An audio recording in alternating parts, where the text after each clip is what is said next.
Hello friends, कैसे हैं आप सभी लोग। उम्मीद करते हैं आप सभी लोग अच्छे होंगे। मैं धर्मेंद्र कुमार आपका हिंदी विषय के साथ स्वागत करता हूं। ठीक है, आइए देखते हैं। जैसा कि आप लोग जानते हैं कि हमारी पिछली 7 क्लास हो चुकी है। आज 8वीं क्लास है हमारी। ठीक है, हम लोग पिछली क्लास में क्या पढ़े थे थोड़ी देर उस पर बात करेंगे। उसके बाद हम आज 8वीं क्लास पर बात करेंगे। 8वीं क्लास का जो आपका हेडिंग है, जो आपकी ये है, ये 8वें क्लास का है। तो हम लोग थोड़ा सा 7वीं क्लास के बारे में चर्चा कर लेते हैं, फिर आगे चलते हैं। ठीक है, आप लोग जानते भी हैं कि जब हम लोग लाइव क्लास लेते थे, क्लास में क्लासरूम भरा रहता था, एकदम बढ़िया से आनंद आता था, आप सभी लोग उसमें रहते थे, तो उसका कुछ अलग ही आनंद है। और आज देखिए, आज आप लोग नहीं, हम अकेले ही हैं और इस कैमरे के सामने फेस कर रहे हैं, तो उसमें थोड़ी बहुत जो समस्या होगी वो आप लोग समझ ही सकते हैं, क्योंकि आप लोग जब सामने रहते हैं तो उसका जोश और जज्बा कुछ और ही बात होती है। अब आइए, लेकिन फिर भी हम लोग पूरी भरपूर कोशिश के साथ आप लोगों को बेस्ट कंटेंट देने का प्रयास कर रहे हैं, और आप लोगों का साथ रहा तो ऐसे ही सब हम लोग अच्छे करते ही रहेंगे। ठीक है, अच्छे अच्छे वीडियो आप तक जाएंगे, बेस्ट जो आपका जो एकदम से सही सलूशन होगा, सटीक मार्ग आपको दिया जाएगा। आइए देखते हैं पिछले हम 7वीं क्लास में क्या बात किए थे। 7वीं क्लास में दोस्त हम लोग यह बात किए थे, हम आपको बताए थे अल्प प्राण और महाप्राण। ठीक है, ये 2 चीज़ आपको बताए थे, अल्प प्राण किसे कहते हैं और महाप्राण किसे कहते हैं। थोड़ी देर में हम जल्दी से सीख लेते हैं, उसके बाद आगे चलते हैं। अल्प का मतलब होता है कम, प्राण का मतलब होता है वायु। जिससे ऐसा वर्ण जिसको बोलते समय कम वायु प्रवाहित की जाए उसे हम अल्प प्राण कहते हैं। महाप्राण किसे कहते हैं, ऐसी ध्वनि या ऐसा वर्ण जिसको बोलते समय हम अधिक वायु का प्रयोग करते हैं। बस इसमें वायु का ही होता है। आपसे फ्रेंड्स इसमें ये नहीं पूछता है कि परिभाषा बताइए, कभी कभार एक लाइन में आ जाए तो वो अलग की बात है, वरना आपसे यह पूछेगा कि अल्प प्राण में कौन कौन आता है और महाप्राण में कौन कौन आता है। अल्प प्राण में कौन आता है, पहला, तीसरा और 5वां। ठीक है, ये आपको मैं सिखाया था, एएम की सीरीज भी बताया था, आप लोगों को याद होगा, आप पिछली क्लास में देखेंगे तो आपको पूरा मिल जाएगा। ठीक है, और इसमें और क्या आता था, अंतस्थ। अंतस्थ कौन कौन सा था, अंतस्थ में 11 लावा। ठीक है, और महाप्राण में कौन आता था, अब 1, 3, 5 तो हो गया, जो यम है वही 2 और 4, ये सम संख्या वाला जो बचा था ये क्या था, महाप्राण था। और जो ऊष्म व्यंजन थे स, ख, स, ह, ये था। और अगला हम लोग आपको क्या बताए थे, सघोष बताए थे और अघोष बताए थे। देखिए, कभी कभी लोगों में कन्फ्यूजन होता है, एक और पॉइंट होता है घोष। ठीक है, ये तीनों क्या हैं। ठीक है, तो ये भी समझ लीजिए, चाहे घोष दे दे और चाहे सघोष दे दे, ठीक है, दोनों का मतलब एक होता है। आ उपसर्ग ना लगा रहे बस, यदि आ लग जाएगा तो ये अलग हो जाएगा। चाहे घोष दिया रहे चाहे सघोष, दोनों का मतलब एक ही होता है। ठीक है, घोष कहे, तारत्व कहे, कंपन कहे, सभी एक ही हैं। ठीक है, तो इसका मतलब क्या होता है, इसकी परिभाषा ये होती है कि जिन वर्णों का उच्चारण करते समय स्वर कंठ झनकृत होता है, कंपन करता है, उसे हम सघोष कहते हैं। और जिसमें नाम मात्र का कंपन हो या ना के बराबर हो उसे हम अघोष कहते हैं। ठीक है, तो सघोष में क्या था, हमने आपको ये भी चीज़ बताई थी पढ़ाते वक्त कि आप लोग एक चीज़ का ध्यान रखिए कि जब 2 चीज़ों में द्वंद्व हो तो एक चीज़ में आप श्योर हो जाइए, जो जिसकी संख्या कम हो आप उसे रट लीजिए, जो बाकी बचा रहेगा वह तो दूसरा ही पार्ट होगा ना। जैसे अघोष की संख्या कम है, अघोष कौन कौन से हैं, हम आपको जानते हैं कि जो वर्गीय व्यंजन आपको पढ़ाए थे 25 होते हैं, प्रत्येक वर्ग का पहला और दूसरा, बस वर्ग कितने हैं 5, तो 2 पंजे 10 वर्ण। ठीक है, 10 वर्ण वर्गीय व्यंजन का। उसके बाद +3 कौन थे, +3 आपके स, ये तालव्य सा, मूर्धन्य सा और दंत सा, तो 10, 3, 13, बस टोटल आपके पास अघोष की संख्या कितनी है 13। बाकी बचे क्या है, जब बाकी जो चीज़ बची है वो क्या है, सघोष है। ठीक है, तो इसी पे हम लोग बात किए थे। अब आगे आइए हम बात करते हैं। अब समय इतना ज़्यादा नहीं, आप पिछली क्लास देखिए डीप से तो आपको पता चलेगा, मैं याद कराने का तरीका भी उसमें बताया हूँ कि कैसे आपको याद रहेगा ये। ठीक है, आइए जो अगली हमारी बात है किस पे होगी, हिंदी की पार्ट 8 पर, और इसका जो नेक्स्ट हेडिंग है आपका ये क्या है, उच्चारण या बोलने के आधार पर व्यंजन के भेद। ठीक है, कितने भेद होते हैं, 8 भेद होते हैं या 8 प्रकार होते हैं। कौन कौन से होते हैं, स्पर्शी या इसे ही मूल स्पर्शी कहते हैं, क्योंकि एक टॉपिक आपको मैं अभी पढ़ा चुका हूँ, स्पर्श व्यंजन। कौन सा, स्पर्श व्यंजन, इसी का नाम क्या है, वर्गीय व्यंजन। ठीक है, तो इसकी संख्या कितनी हम आपको बताए हैं, 25। ठीक है, यहाँ क्या लिखा है, स्पर्शी या मूल स्पर्शी। ठीक है, तो मूल स्पर्शी कहने का मतलब यह होता है कि जिसमें जिह्वा मुख के अंदरी आंतरिक भाग को एकदम से टच करती हो, ज़्यादा टच करके निकलती हो, स्पर्श करती हो, अधिक स्पर्श करती हो, उसे कहते हैं मूल स्पर्शी। ठीक है, तो आइए देखते हैं कि मूल स्पर्शी में कितने संख्या होती है मूल स्पर्शियों की। तो आप लोग समझिएगा, मूल स्पर्शी की संख्या कितनी होती है, 16 होती है। ठीक है, कौन कौन सा होता है, क प, ये है आपका वर्ग, क ट त प। ठीक है, चा वर्ग छुटा है, ये का वर्ग है, टा वर्ग है, ता वर्ग है और पा वर्ग है। वर्ग के प्रथम 4 अक्षर। ठीक है, 4 अक्षर आप ले लेंगे चारों का, तो कितना हो जाएगा, 4 चौक 16 हो जाएगा। जैसे उदाहरण स्वरूप आपको बता दे रहे हैं, इसमें कौन कौन लेंगे आप, क, ख, ग और घ। ऐसे आप टा वाले में से लेंगे, ट, ठ, ड, ढ। ऐसे आप ता वाले में लेंगे, त, थ, द, ध। ठीक है, आपको 5वां अक्षर नहीं लेना है, ध्यान यही रखिएगा। यही आपके जो होते हैं, यह मूल स्पर्शी कहे जाते हैं। इनको बोलेंगे तो जिह्वा आपकी स्पर्श करेगी। ठीक है, मुख के किसी ना किसी भाग को। तो आप समझ गए, वर्ग के प्रथम 4 वर्ण, ये वर्ग है, का वर्ग, टा वर्ग, ता वर्ग और पा वर्ग। ठीक है, तो इसकी संख्या कितनी है, 16। ठीक है, नेक्स्ट टॉपिक देखिए, स्पर्श संघर्षी। स्पर्श व्यंजन जो आपको 25 बताए थे, उसमें कुछ व्यंजन ऐसे भी हैं, कुछ क्या हम कह देते हैं, इसमें 4 व्यंजन ऐसे हैं जिसमें क्या होता है, जिह्वा स्पर्श तो करती है, स्पर्श करने के साथ साथ संघर्ष भी करती है। ठीक है, तो संघर्ष कौन सी करती है, अब देखिए याद करने का सबसे अच्छा तरीका क्या है, इसमें एक वर्ग छुटा हुआ है। कौन सा छुटा हुआ है, चा वर्ग। ठीक है, कौन सा छुटा, चा वर्ग। चा वर्ग का प्रथम, चा वर्ग का प्रथम 4 वर्ण, बस कौन कौन आएगा, यह भी देख लीजिए, च, छ, ज, झ।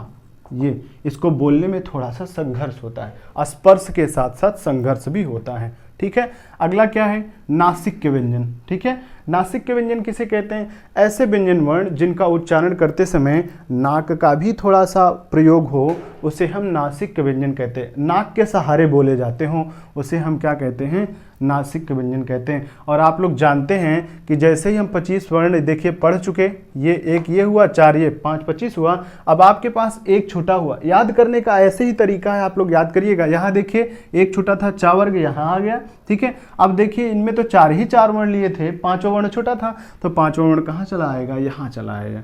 तो यहाँ हम क्या लिख सकते हैं, इसकी संख्या आपसे पूछे तो कितने बताएंगे, 5। तो यहाँ आप लिख सकते हैं प्रत्येक वर्ग का 5वां अक्षर या 5वां वर्ण। ठीक है, 5वां वर्ण क्या होगा, नासिक होगा। ठीक है, जैसे अंगा, इया, ड़ा, ना, मा, इसका आप जब बोलने पे, ये सब बोलने के आधार पर है, जैसे आप बोलेंगे इसमें नाक का सहारा आपको लेना पड़ेगा, नाक के सहारे यह उच्चारित की जाती है। ठीक है, संघर्षहीन क्या है, संघर्षहीन का मतलब होता है ऐसे वर्ण जिनको बोलते समय जिह्वा को संघर्ष नहीं करना पड़ता है, उन्हें क्या कहते हैं, संघर्षहीन। यह सभी आपके प्रश्न हैं एक तरीके से, इसे आप लोग ध्यान से पढ़िएगा। संघर्षहीन कौन है, संघर्षहीन आपके 2 हैं, या और वा। ठीक है, या और वा को संघर्षहीन कहा जाता है। संघर्षहीन कहने के साथ साथ इनको एक नाम से और जानते हैं, आप लोग जानते रहिएगा, और यह एग्जाम में कई बार पूछा जाता है। अभी जो इसके पहले जूनियर असिस्टेंट का पेपर हुआ था, तो उसमें भी प्रश्न आया था कि अर्धस्वर कौन होता है। ठीक है, तो अर्धस्वर कौन होते हैं, या और वा दोनों होते हैं। लेकिन समस्या यह थी, जो जूनियर असिस्टेंट में पेपर में प्रश्न आया था, उसमें दोनों नहीं था। ठीक है, उसमें विकल्प में या ही था। ठीक है, और एक अभी कोई टीचर का भी पेपर हुआ था, उसमें भी यह सवाल पूछा था, तो विकल्प में दोनों नहीं थे, विकल्प में सिर्फ एक था। जैसे चारों विकल्प में भर दूं, ऐसे आ लिख दूं, बी विकल्प में वा लिख दूं, सी विकल्प में ला लिख दूं, और डी विकल्प में ई लिख दूं। अब आपसे इसी पे सवाल पूछ ले कि बताइए अर्धस्वर कौन है, जबकि दोनों अर्धस्वर होते हैं, जब दोनों मिलते हैं तो अर्धस्वर होते हैं। वा को दंतोष्ठ भी लोग कहते हैं, ठीक है। लेकिन यदि ऐसा विकल्प आ जाए, विकल्प पूरे भरे हों और आपसे अर्धस्वर पूछ रहा हो, तो हमें इसका ही चयन करना पड़ेगा। या यहाँ पर क्या लिखा हो, या लिखा हो, तो हमें क्या लगाना पड़ेगा, अर्धस्वर ही लगाना पड़ेगा। अर्धस्वर इसलिए बोला जाता है कि जब इनका हम लोग उच्चारण करते हैं तो उच्चारण इनका स्वरों की भांति होता है, इसीलिए इनका नाम अर्धस्वर रखा गया है। जैसे लोग बोलते नहीं हैं, कहीं लिख देते हैं कौवा, तो कहीं पर क्या लिख देते हैं, कौवा, ठीक है।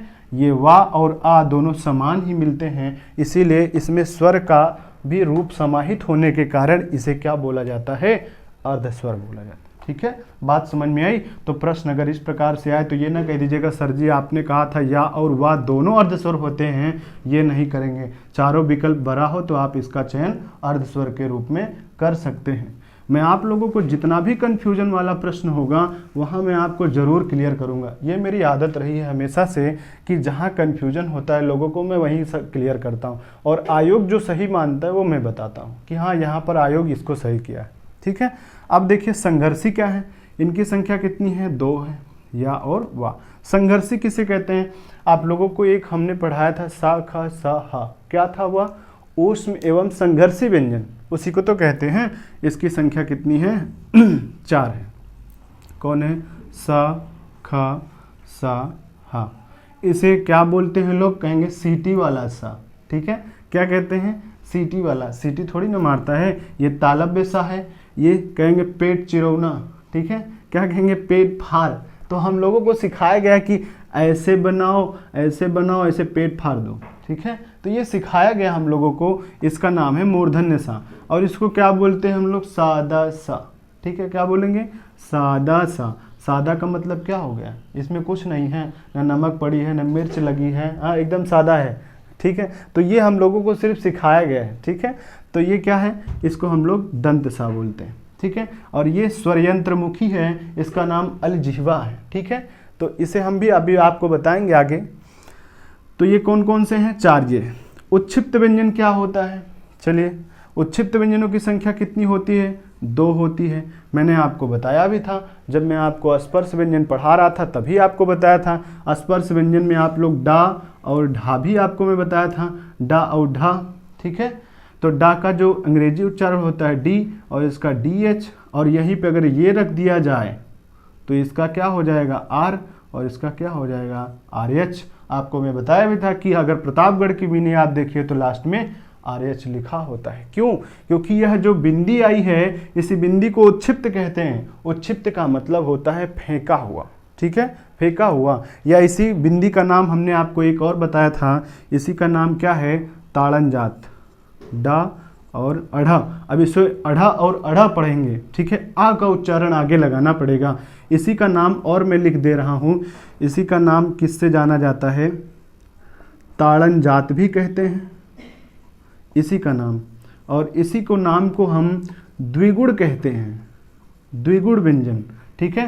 कहीं आपसे पूछ ले कि द्विगुण व्यंजन किसे कहते हैं तो भी आप इसी को बताएंगे। और आप ये भी कह सकते हैं विकसित व्यंजन, विकसित व्यंजन, ठीक है। विकसित व्यंजन किसको कहते हैं, इसी को, क्योंकि हिंदी ने इसे स्वयं विकसित किया है, यह हिंदी का वर्ण है डा और ढा, ठीक है। तो ये बिंदी का नाम ही क्या है, ताड़न जात, क्योंकि जब आप इसे बोलेंगे तो जिह्वा ऊपर जाके झटके के साथ बाहर आती है, इसी कारण इसे हम ताड़न जात या फेंका हुआ कहते हैं, ठीक है। इसका नाम द्विगुण भी है। और सबसे खास बात अब इसकी सुनिए, सबसे नोट पॉइंट यह है, आप लोग सदैव याद रखिएगा कि इन दोनों वर्णों से, ठीक है, इन दोनों वर्णों से किसी नवीन वर्ण की, किसी नवीन शब्द, जो नया शब्द आप बना रहे हो, नवीन शब्द की शुरुआत नहीं की जाती है, नहीं की जाती है। कई बार इससे अशुद्धियां आती हैं पेपर में, ठीक है। अशुद्धियां कैसे आती हैं, एक पॉइंट और इसके बारे में जान लेते हैं तो मैं आपको अशुद्धि बताता हूं। एक पॉइंट इसका और यह है कि इन्हें कभी स्वर रहित नहीं किया जा सकता, नहीं किया जा सकता। अब आप ये सोच रहे होंगे स्वर रहित किसे कहते हैं।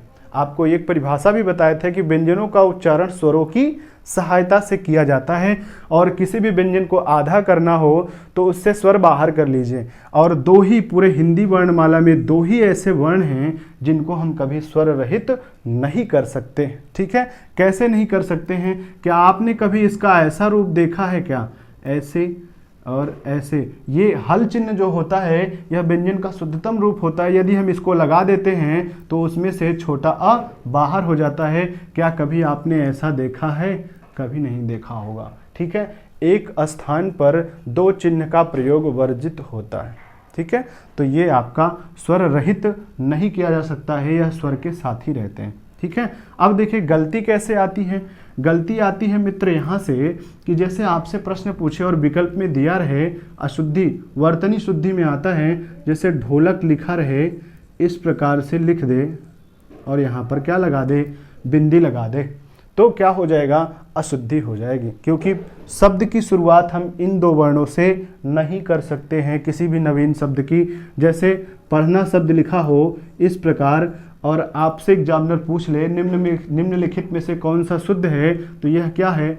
अशुद्ध है। क्यों अशुद्ध है? क्योंकि शब्द की शुरुआत में तो नहीं आ सकता है, लेकिन पहला वर्ण छोड़कर यह दूसरा, तीसरा, अंतिम किसी पर भी आए तो वहां पर क्या होगा? यह उच्छित चिन्ह, यह ताड़न जात चिन्ह लगाना पड़ेगा, अन्यथा यह शब्द अशुद्ध माना जाएगा। तो बात हमारी समझ गए आप लोग। इससे अशुद्धि आती है। शब्द के शुरुआत में अगर बिंदी लगा देंगे तो वह गलत हो जाएगा और बीच में लगाएंगे तो वह सही हो जाएगा। ठीक है, तो इस बात को आप लोग ध्यान दीजिएगा। बस पहले स्थान पर नहीं आना चाहिए, उसके बाद जिस स्थान पर आएगा वहां पर बिंदी का प्रयोग कर सकते हैं। ठीक है, अब देखिए प्रकंपित व्यंजन किसे कहते हैं? प्रकंपित व्यंजन एक ही है, कौन है? रा।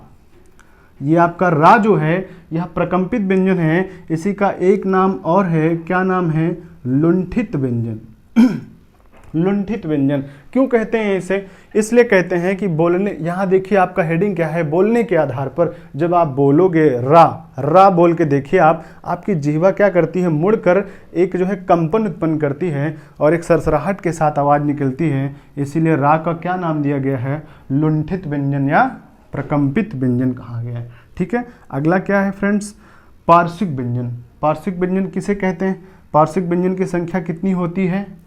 एक होती है। कौन होता है वह? ला। ठीक है, ला होता है। तो ला को क्या कहते हैं? पार्श्विक व्यंजन।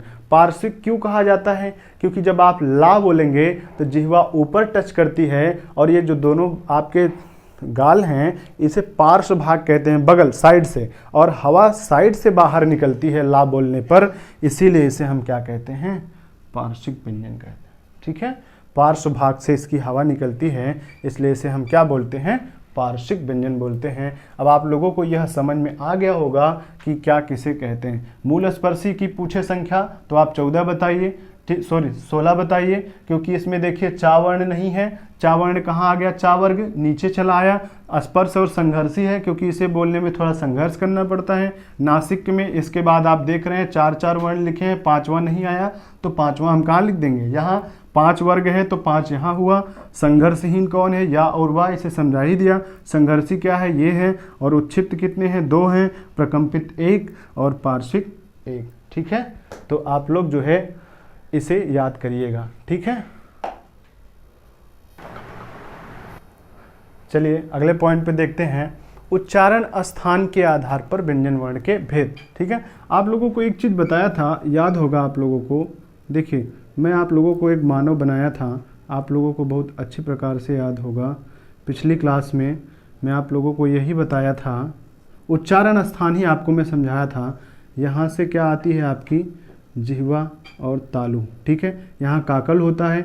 मैं बताया था कि मानव के हृदय में क्या होता है। पिछली क्लास आप देखेंगे तो आपके बहुत भरपूर समझ में आएगा, क्योंकि यहाँ क्या होता है? मानव के मन में विचार होता है और यह विचार वह अपना बाहर लाना चाहता है। ठीक है, तो किस माध्यम से, यह कितने चरण से होकर, यह किन किन स्थानों से होकर यह बाहर आता है, वही मैं आपको समझाया था। जो पहला आपका स्थान होता था उसे क्या हम लोग कहते थे? कंठ। ठीक है, कंठ के बाद कहाँ पर आती थी, यह आपका विचार कहाँ आके टकराता था, कंठ के बाद तालु पर, ठीक है। और तालु के बाद आगे जहाँ पर जिसमें दांत लगे होते हैं, दांत के ऊपर के भाग को क्या कहते हैं, मसूड़ा, उसे हम लोग क्या कहते हैं, मूर्धा, ठीक है। मूर्धा के आगे क्या आपके लगा है, दंत, ठीक है, दांत, दांत से टकराने के बाद फिर कहाँ आपका विचार आता है, ओष्ठ, ठीक है। तो इन 5 चरणों से होकर ही हमारा विचार क्या होता है, मुख से बाहर आता है। मैं इसे पिछली क्लास में बहुत विधिवत समझाया हूँ, आप वहाँ पर देख लीजिएगा, ठीक है। तो आप लोग एक चीज़ ध्यान रखिए, आपसे कभी प्रश्न पूछे कि उच्चारण स्थान के आधार पर व्यंजन वर्ण के भेद कितने होते हैं, तो आप क्या बताएंगे, 5, ठीक है। और एक चीज़ याद रखिएगा, आपको मैं पिछले जो क्लास में बताया था आपको कि उच्चारण स्थान के आधार पर स्वर के भेद कितने होते हैं, तो वहाँ पर 4 ही था, क्योंकि वहाँ दंत से कोई भी स्वर नहीं बोला जाता है, एक बोला जाता है ली, लेकिन यह संस्कृत का है, यह बात आप लोग याद रखिएगा। आपसे कभी पूछे कि हिंदी वर्णमाला में उच्चारण स्थान कितने होते हैं, एक प्रश्न आपसे यह भी बनता है उच्चारण स्थान कितने होते हैं, तो उच्चारण स्थान सिर्फ और सिर्फ आपके पास 5 होते हैं, ठीक है। कौन सा, कंठ, तालु, मूर्धा, दंत और ओष्ठ, यही 5 स्थान हैं जहाँ से हमारे वर्ण उच्चरित होते हैं, ठीक है। यहाँ से होकर ही हमारे विचार क्या होते हैं, बाहर निकलते हैं, ठीक है। ये इसकी आंख बना देते हैं। चलिए अब आइए देखते हैं कि जो व्यंजन है यह कहाँ कहाँ से उच्चरित होते हैं, कंठ से कौन सा व्यंजन उच्चरित होता है। तो जैसे का लिखा है, का से क्या होता है, का से का वर्ग, ठीक है, का से का वर्ग, का से कबूतर नहीं, का से का वर्ग, ठीक है, का से का वर्ग। का वर्ग कहने से मतलब यह होता है, देखिए इसमें वर्ग लग गया ना, जब कहीं वर्ग लग जाए तो आप लोगों को एक बात जरूर ध्यान देनी चाहिए कि इसमें कौन कौन सा आएगा, पूरा आएगा, का, ख, ग, घ और अंगा, 5 वर्ण आएंगे इसमें, ठीक है। और ये कौन सा है, तालु वर्ग, का, चा वर्ग, ठीक है, इसमें टा वर्ग, इसमें ता वर्ग, ठीक है, इसमें पा वर्ग, ठीक है। तो इसमें चा वर्ग का मतलब है चा, छ, जा, झा, ठीक है, पूरा आ जाएगा यहाँ तक, ठीक है। इसे कहाँ से हम बोलते हैं, तालु से। टा वर्ग कहाँ से बोला जाता है, मूर्धा से, टा, ठा, डा, ढा, ढ़ा, जब आप बोलेंगे तो ये मूर्धा पर ही टच करेगा। और दंत क्या है, ता, था, दा, ध, न, आप बोलिए, देखिए सब दांत पर ही लड़ रहा है। और ये कौन सा है, पा वर्ग, इसमें पा वर्ग में पा, फा, बा, भा, मा, पूरे ओठ हमारे क्या हो रहे हैं, स्पर्श हो रहे हैं, ठीक है। तो आप लोग समझ गए, ये तो हो गए 25 वर्ण। अभी आपके पास कौन कौन से बचे हैं, या, रा, ला, वा, और कौन बचा है, सा, ख, सा, हा, ठीक है, स, ख, स, हा, ठीक। देखिए ये कैसे होगा, अब आप लोग इसे जानते हैं, इसे आप लोग याद रख लीजिए, इसे आप लोग क्या देख लीजिए, KTM, KTM की बाइक देखें, ठीक है। जिसको भी नहीं पता है आप शॉर्टकट में KTM याद रख सकते हैं। KTM का डियो होता नहीं है जो आप लोग मारते हैं, KTM का डियो, ठीक है। ये क्रम आपको याद रहेगा, तो क्रम से आप वर्णमाला का ऐसे क्रम लिखते चला जाइएगा, आपका पूरा का पूरा इसी में सेट हो जाएगा। 2 बार आप लिख लेंगे अपनी कॉपी पर तो बहुत आसानी से याद हो जाएगा, ठीक है। रटने का प्रयास कभी मत करिएगा, टेक्निकल चीज़ लगाइए, KTM डियो लिखिए, उसके बाद क्रम से पूरी वर्णमाला ऐसे छाप दीजिए। और जब यारा लावा लिखना हो तो आपको यहाँ पर छोड़कर यहाँ से लिखना पड़ेगा, या, रा, ला, ठीक है। या का ये प्रश्न भी पूछता है, या का उच्चारण स्थान क्या है, तालु है, जिसे हम तालव्य के नाम से जानते हैं। रा को मूर्धन्य और ला को दंत कहते हैं, ठीक है। और इसके अलग नाम भी आपको बताए हैं बोलने के आधार पर, वो अलग चीज़ है, ठीक है। अब आपका एक वा बचता है, ठीक है, वा को भी मैं आपको बताता हूँ, ठीक है। अब अगला आपका क्या बनता है, क्या बनेगा, सा। देखिए मैं आपको कह रहा था तालव्य सा है, और ये कौन सा है, मूर्धन्य सा है, और ये कौन सा है, दंत सा है, ठीक है।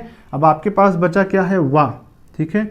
वा को हम लोग क्या कह सकते हैं, वा का नाम है दंतोष्ठ, दंतोष्ठ इसका नाम है वा। वा का ये प्रश्न भी आया था, पूछेगा निम्नलिखित में से कौन सी दंतोष्ठ ध्वनि है, तो उसे हम क्या कहते हैं, वा, ठीक है। एक और आपका बचा है हा। यह कहाँ से बोला जाता है, यह स्वर यंत्र से बोला जाता है। इसे किसी किसी बुक में कंठ ध्वनि भी मानते हैं, लेकिन यह गलत है। इसका नाम है अली जिह्वा, ठीक है, अली जिह्वा, ठीक है। यह स्वर यंत्र से बोला जाने वाला है, ठीक है। तो आप लोग याद रखिए, ये सभी हो गए। अब आपके पास जो बचा हुआ है, अब आप एक बार रिवाइज करिए अभी कि आपको मैं जब स्वर पढ़ाया था तो आप यहाँ पर थोड़ा सा ध्यान दीजिए। स्वर में क्या बताए थे, ये छोटा आ और बड़ा आ कंठ से था, छोटी ई और बड़ी ई तालु से था, ठीक है। मूर्धा से क्या था, री, ठीक है। दंत से कोई भी स्वर उच्चरित नहीं होता है, अगर आप री रखना चाहें तो रख सकते हैं, यहाँ संस्कृत का है। ओष्ठे से कौन था, छोटा ऊ और बड़ा ऊ। और ए किससे बताए थे, पिछली क्लास में आप देखेंगे तो आपको समझ में आ जाएगा। ओ को भी बताया था, ए कंठ प्लस तालु से, ओ कंठ प्लस ओष्ठ से बना था, ठीक है। तो ये आपका व्यंजन था, इसी में मैं स्वर भी लिख दिया हूँ, आप लोग ध्यान दे दीजिएगा। आप लोग ऐसे ग्राफ बनाएंगे तो आपके समझ में बहुत भरपूर आ जाएगा, ठीक है। और आप ऐसे बनाने लगेंगे, ठीक है। 2 बार बनाइए, बस क्रम से आप रखते हुए चले जाइए। अब आप लोग जो है इसके बाद आप लोगों का जो मैं क्लास लूँगा उसमें मैं आप लोगों को इसे याद भी कराने की और ट्रिक बताऊंगा। आप लोग पहले लिख कर याद करिए, याद हो जाएगा आप लोगों को, ठीक है। और लिखेंगे ऐसे 2 बार, जैसे मैं लिखा हूँ याद हो जाएगा। और आप लोगों को मैं इसके बाद जो क्लास पढ़ाऊँगा, इसके बाद मैं आप लोगों को जो क्लास पढ़ाने वाला हूँ, आपको पूरे व्यंजनों को, पूरे स्वर और व्यंजन पूरे आपकी गणना करवाऊँगा, ठीक है। कि कैसे 52 है, और अन्य जो अभी आपके पास 4 बचे हैं, कौन, छत, त्रंग, ज्ञा और एक और स्रा, ये 4 संयुक्ताक्षर हैं। इन संयुक्ताक्षरों के बारे में बहुत विस्तृत जानकारी दूंगा, जिसे आप लोग नहीं समझ पाते हैं और एग्जाम में क्वेश्चन गलत करते हैं। अभी ये आपके बचे हुए हैं, तो इसको मैं आपको नेक्स्ट क्लास में पढ़ाऊंगा इसके बाद, ठीक है। धन्यवाद।